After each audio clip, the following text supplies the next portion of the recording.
दूसरी बड़ी खबर एसआईआर पर आइए बात कर लेते हैं। कल मतदाता सूचियों के विशेष गहन पुनरीक्षण यानी एसआईआर पर मीटिंग है। प्रदेश कांग्रेस की मीटिंग है। कांग्रेस ने मतदाता सूचियों के पुनरीक्षण पर बैठक बुलाई है। राज्य स्तरीय एक्शन एंड मॉनिटरिंग कमेटी की ये बैठक होनी है। कांग्रेस प्रदेश अध्यक्ष राव नरेंद्र सिंह मौजूद रहेंगे। नेता विपक्ष भूपेंद्र हुड्डा भी बैठक में शामिल होंगे। हरियाणा कांग्रेस के सह प्रभारी जितेंद्र बघेल भी मौजूद रहेंगे। बूथ स्तर पर पार्टी को सक्रिय करने की ये राजनीति है, चूंकि पार्टी इसे केवल एक प्रशासनिक प्रक्रिया एसआईआर को कांग्रेस केवल एक प्रशासनिक प्रक्रिया मानने की बजाय राजनीतिक तौर पर एक अहम अवसर के रूप में भी देख रही है। कांग्रेस के भीतर जो एक्सरसाइज चल रहा है एसआईआर को लेकर, उसे ये कहा जा सकता है। इसी कड़ी में राव नरेंद्र सिंह ने 10 अप्रैल को राज्य स्तरीय एक्शन एंड मॉनिटरिंग कमेटी की बैठक बुलाई है, जिसे आगामी चुनावों की दृष्टि से बेहद ही ज्यादा महत्वपूर्ण माना जा रहा है। कई कोशिशें कांग्रेस की यहां पर दिख रही हैं। एक तो वो रूट लेवल तक अपने आप को मजबूत करने की कोशिश, बूथ स्तर पर पार्टी को सक्रिय करने की कोशिश में है। अपराजिता श्री हमारे साथ जुड़ गई हैं। आइए इनके साथ बातचीत को आगे बढ़ाते हैं और विस्तार में जानने की कोशिश करते हैं कि एसआईआर को लेकर प्रदेश कांग्रेस के भीतर खाने क्या चल रहा है। श्री बताएं। ज्वलंत मुद्दा है जो पार्लियामेंट में हमने देखा था, काफी हंगामा देखने को मिला था। हालांकि देखिए, विधानसभा में भी इस मुद्दे को उठाया गया था, मगर चर्चा का समय नहीं मिला।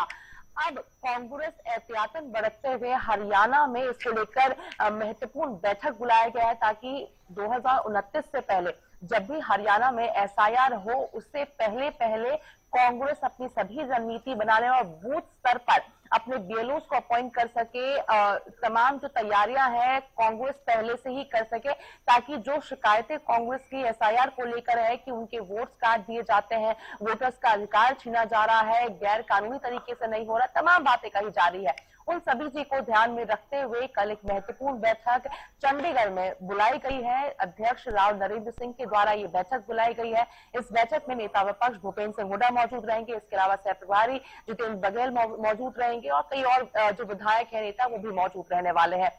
जो उद्देश्य है इस पूरे बैठक का, एसआईआर तो है, साथ साथ एसआईआर के जरिए बूथ लेवल पर अपने संगठन को भी कांग्रेस इसके तहत मजबूत करती हुई नजर आएगी। क्योंकि देखिए, भावना जाहिर हो जाता है कि जिम्मेदारियां दी जाएगी कार्यकर्ताओं को, और जिन कार्यकर्ताओं ने सही तरीके से कामकाज किया, एक तय हो जाएगा कि कौन कांग्रेस पार्टी के अंदर काम करता है, उसके तहत काम करता है, कांग्रेस पार्टी के लिए काम करता है। यानी मजबूती से धरातल पर कांग्रेस चाहती है कि अगले चुनाव से पहले जो संगठन का निर्माण किया गया है, चुनाव के बाद उसको लेकर 2029 में मैदान में कांग्रेस उतर सके, ताकि जो शिकायतें संगठन के ना होने से कांग्रेस को झेलनी पड़ी, काफी शिकायतें भी अपने कार्यकर्ताओं के अंदर देखने को मिलती, उन सभी शिकायतों को दरकिनार कर कांग्रेस मजबूती से मैदान में उतर सके। तो एसआईआर तो मुद्दा हो ही जाता है, इसके साथ साथ कांग्रेस अपने संगठन को भी मजबूत बनाती हुई नजर आएगी। अब कल की बैठक में क्या कुछ चीजें होती है, क्या निर्णय लिया जाता है, किस तरीके से आगामी रणनीति बनाई जाएगी, ये देखना खुद में दिलचस्प होगा। मगर ये तय है कि कांग्रेस अभी से ही तैयारियों में जुटी है, क्योंकि भावना, हमें ध्यान है, भारतीय जनता पार्टी के लिए ये चीज कही जाती है कि चुनाव जीतने के अगले दिन ही भारतीय जनता पार्टी तैयारियों में जुट जाती है। अगर किसी प्रदेश में चुनाव हारती है तो वापस से तैयारियां शुरू कर देती है, समीक्षा शुरू हो जाती है। ठीक उसी तर्ज पे अब कांग्रेस भी पीछे नहीं हट रही है। 2029 के चुनाव की अगर बात करते हैं, राज्यसभा चुनाव में हालांकि जीत जरूर हुई, मगर कहीं ना कहीं कहा जाए तो मुंह की खानी पड़ी कांग्रेस को, क्योंकि तालमेल सही तरीके से नहीं था। अब उस प्रकार की दिक्कतें ना हो 2029 में, तो पहले से ही कांग्रेस अब वो रणनीति बना रही है, तैयारियां कर रही है, और आखिरी समय के लिए कुछ भी नहीं छोड़ा जा रहा है। जी, क्या एसआईआर के जरिए, श्री आप वहां पर मौजूद हैं, आप ग्राउंड जीरो पर तमाम तरह की एक्सरसाइज कांग्रेस की ओर से देख रही हैं, इसलिए ये सवाल है कि क्या एसआईआर के जरिए कांग्रेस जहां खुद को रूट लेवल पर मजबूत बनाने की कोशिश कर रही है, वो अपने कार्यकर्ताओं को मतदाता सूची में उनकी ड्यूटी लगा रही है कि मतदाता सूची पर आप नजर बनाए रखें, तो आप अपना एक तो जमीनी धरातल जो है, आपका जमीनी स्तर है, वहां पर आप अपने आप को वापस से जिंदा करने की कोशिश कर रहे हैं, एक्टिव करने की कोशिश कर रहे हैं, आप चाह रहे हैं कि वहां से एक बार फिर से नींव मजबूत हो। ठीक, दूसरा तीर ये नहीं छोड़ा कांग्रेस ने क्या कि इसे एक पॉलिटिकल नैरेटिव सेट किया जाए, सरकार पर किस तरह से दबाव बनाया जाए कि अजी पारदर्शिता में कमी हुई तो हम हो हल्ला करेंगे।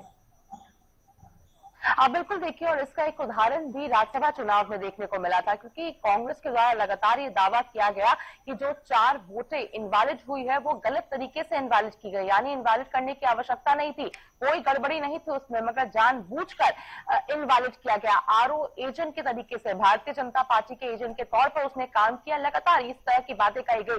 और उसी दिन यानी चुनाव के भीतर में उसी दरमियान में सीधा अपने विधायक, अपने मंत्रियों को, अपने माफ कीजिएगा सांसदों को उन्होंने इलेक्शन कमीशन के ऑफिस भेजा, शिकायत की और जो इनवैलिड वोट थे उसे वैलिड करने की कोशिश की, और कहीं ना कहीं इसी वजह से कांग्रेस एक राज्यसभा सीट बनाने में कामयाब रही। यानी कांग्रेस स्पष्ट निर्देश यहां पर दे रही है, एक स्ट्रेट स्टेटमेंट है कि इस बार किसी प्रकार की गड़बड़ी अगर हमें लगता है तो हम शांत नहीं होंगे। यानी चुनाव के खत्म होने के बाद जो हार का सामना करना पड़ता है उसके बाद हो हंगामा नहीं किया जाएगा, मगर उससे पहले ही तैयारी कर ली जाएगी, और पहले ही अगर कुछ लगा तो उसका नतीजा देखना होगा।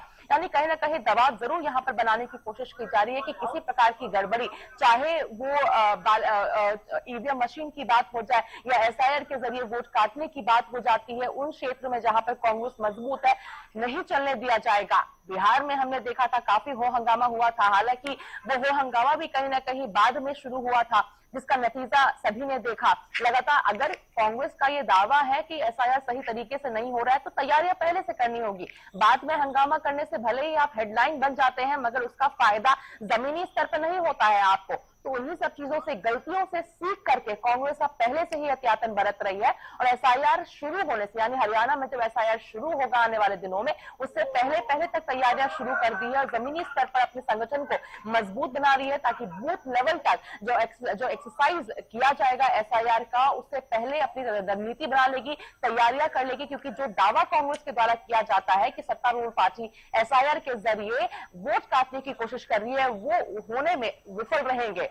एसआईआर में सत्तारूढ़ पार्टी, ये दावा है कांग्रेस का, ये कोशिश है कांग्रेस की। अब देखने वाली बात होगी कि किस प्रकार से जमीनी स्तर पर कामकाज करती हुई नजर आती है, क्योंकि जब भी परीक्षा की घड़ी कांग्रेस के लिए आती है तो कहीं ना कहीं कामयाब होती हुई नजर नहीं आती है कांग्रेस। अब देखना होगा कि नए तरीके से कांग्रेस काम करती है, नए एजेंडे के साथ काम करती है और सभी चीजों को दरकिनार करके एक सही तरीके से कामकाज करती हुई नजर आती है कांग्रेस। देखना खुद में दिलचस्प होगा, मगर जरूर है कि एसआईआर के जरिए, यानी एसआईआर में किसी प्रकार की कोई गड़बड़ी नहीं होने देंगे, ये दावा कांग्रेस के द्वारा किया जा रहा है, और सरकार पर भी दबाव बनाया जाएगा, क्योंकि पहले से हमारे पास डेटा होंगे, छेड़खानी आप नहीं कर पाएंगे डेटा से, ये भी करने की कोशिश यहाँ पर की जाएगी। जी, मतलब कुल मिलाकर कहा जा सकता है श्री की एक बहुउद्देशीय कसरत में इस वक्त कांग्रेस नजर आ रही है, खुद को मजबूत करना चाहती है रूट लेवल पर, सरकार को भी घेर रही है, पहले से ही कह रही है कि गड़बड़ होगी और हम बर्दाश्त नहीं करेंगे, पहले से जैसे अंदेशा है कि गड़बड़ होगी। बेसिकली एसआईआर है क्या? वोटर लिस्ट को अपडेट करना, नए वोटर्स को जोड़ना, जो डेड वोट है उन्हें हटा देना, जो वोट ट्रांसफर हो गए हैं उनको ठीक करना। तो ये इस अपडेशन में जिस पारदर्शिता को लेकर क्वेश्चन कर रही है, तो किस किस को घेर रही है कांग्रेस? कि कांग्रेस का ये कहना है कि गलत तरीके से वोटरों को काटा जा रहा है। अगर एसआईआर की प्रक्रिया को अगर समझते हैं तो एसआईआर का सीधा मतलब ये है कि जो इंडिया के रेसिडेंट है, जो स्टेट के रेसिडेंट है, उन्हें ही केवल वोट करने का अधिकार होगा। बिहार की अगर बात करते हैं, सबसे पहले आनंद फानन में जिस प्रकार से बिहार में देखने को मिला था, तो ये दावा था कि कई लोग नेपाल से भी यहाँ रहने लग गए हैं बिहार में, हालांकि वो रेसिडेंट नहीं है बिहार के, मगर उसके बावजूद भी वहां पर वोट देते हैं, कामयाब रहे हैं वोटर लिस्ट बनाने में। हालांकि कई जाली दस्तावेज भी बन जाते हैं, कई ऐसे लोग हैं जो कई साल पहले बिहार से ट्रांसफर ले चुके हैं, कहीं और भी उनका वोटर लिस्ट बना हुआ है मगर बिहार में कैंसिल नहीं हुआ है। ऐसे गलत वोटर जो वोटर थे उनका नाम हटाने की ये प्रक्रिया थी, यानी जो केवल वहां के रेसिडेंट है, चाहे बिहार की बात कर ली जाए, वेस्ट बंगाल की बात कर ली जाए, असम में चूंकि चुनाव हो रहा है, पुडुचेरी में, यानी केवल वही के रेसिडेंट वोट कर सके। अब दावा कांग्रेस के द्वारा या विपक्षी दलों के द्वारा, टीएमसी की बात करें या तमाम विपक्षी दलों की बात करते हैं, उनके द्वारा यह दावा किया जा रहा है कि जहां पर विपक्ष का मजबूत है उनके सबसे ज्यादा वोट काटे जा रहे हैं, यानी जो वहां के रेसिडेंट हैं उसके बावजूद भी उनका वोट काटा जा रहा है।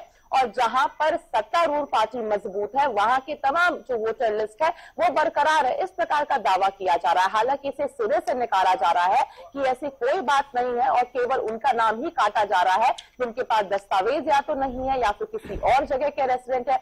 अगर बंगाल की बात करते हैं तो बंगाल में दावा है कि बांग्लादेश के कई लोग वहां पर रहते हैं। हरियाणा की बात कर लेते तो हरियाणा में भी अगर इसी प्रकार के कोई होंगे, क्योंकि हमने देखा है कि बिहार से या आस पड़ोस से कई लोग आते हैं जो वहां पर कामकाज करते हैं हरियाणा में। अब उनका वोटर लिस्ट अगर बिहार में भी होगा और हरियाणा में भी होगा तो जाहिर सी बात है कि एक में से काम कटेगा उनका।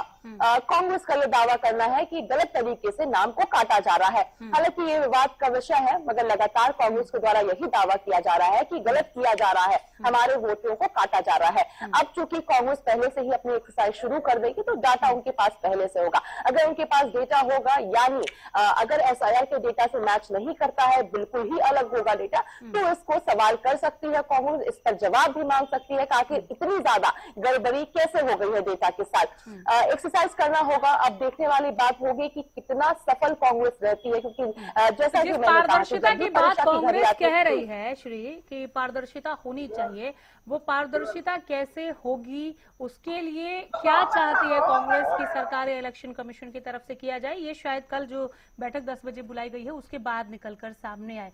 फिलहाल तो यही नजर आ रहा है कि कांग्रेस अपने पक्ष में हवा बनाने की कोशिश कर रही है, अपने पक्ष में हवा बहाने की भी कोशिश कर रही है कि देखिए ये इतनी बड़ी गड़बड़ी होने जा रही थी और हम इसे रोक रहे हैं। साथ में रूट लेवल पे खुद को एक बार फिर से जीवित करने की और ज्यादा मजबूत करने की कोशिश में दिखाई दे रही है। तो श्री ये कह सकते हैं कि सिर्फ एक एसआईआर जो है केवल प्रशासनिक प्रक्रिया नहीं रह गई है, खासकर हरियाणा की राजनीति में ये एक पॉलिटिकल टूल बनता जा रहा है। बहुत शुक्रिया इस तमाम बातचीत के लिए। मैं जुड़ती रहूंगी इस पॉलिटिकल टूल या प्रशासनिक प्रक्रिया जो भी अभी सियासी गलियारे में, प्रदेश के सियासी गलियारे में नजर आएगा, इस बार अपडेट के लिए लौट कर